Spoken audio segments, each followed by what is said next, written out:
హిందూ పంచాంగం ప్రకారం జ్యేష్ఠ మాసంలో వచ్చే అమావాస్యను జ్యేష్ఠ అమావాస్య అంటారు. జ్యేష్ఠ అమావాస్య రోజున ఇష్ట దైవారాధన, సావిత్రి వ్రత పూజలు నిర్వహిస్తారు.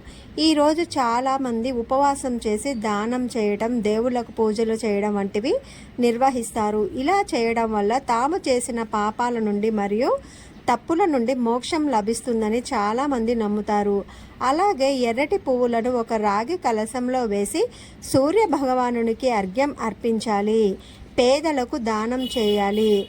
జ్యేష్ఠ అమావాస్య రోజున మాంసాహారం తీసుకోవడం, మద్యం సేవించడం వంటివి చేయకూడదు. అప్పు తీసుకోవడం, కొత్త వస్తువులు కొనడం మంచిది కాదు. ఈ పవిత్రమైన రోజున గోమాత, శునకం మరియు కాకికి ఆహారం ఇవ్వాలి.